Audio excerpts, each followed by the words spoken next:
Good morning, all of you. The topic that we are discussing here is getting rid of unhappiness. Assuming you are at the same state as Arjuna was in chapter 1, confused, indecisive, and sad, then we can get on with this question of how to eliminate the unhappiness. Of course, this business of removing the unhappiness is the goal of several. In fact, all human ventures and all scriptures have something to say about it. Upanishads tell you the correct approach simply, logically, and most directly.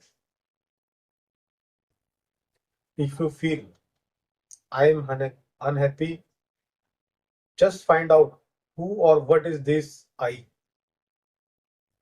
This inquiry will lead directly to a state which is not communicable to others at an intellectual level. But your problem of unhappiness, along with that of happiness, incidentally goes away in the process.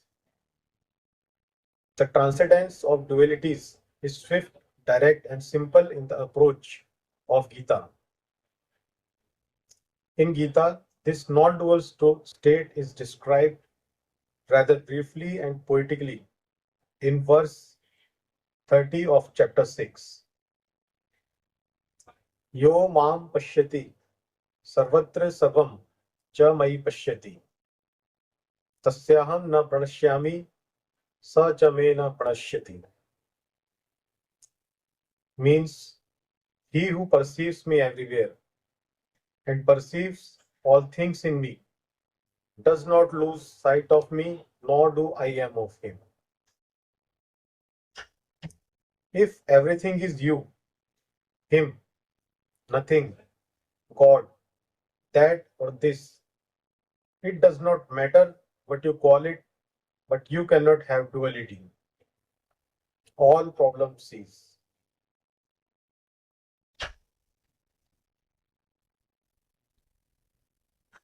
In Gita, chapter 2, verse 46, Yavanarth udvane sarvatra sampudotake tavanva sarveshu vedeshu brahmanasya vijanatah. To a self-realized person, the Vedas are as useful as a well is useful when a flood of water is available everywhere.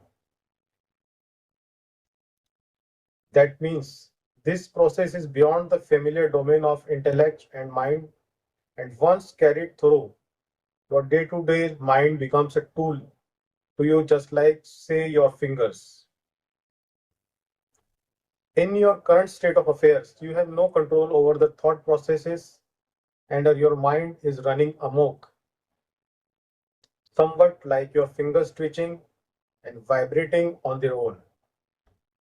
Except that if that happens, you will run to a neurologist, but you seem to think that twitching and vibration of the mind is not a disease. Actually, it is much a disease. In the ideal state, your mind does not move, except when you order it to move, just your fingers move only when you want them to move.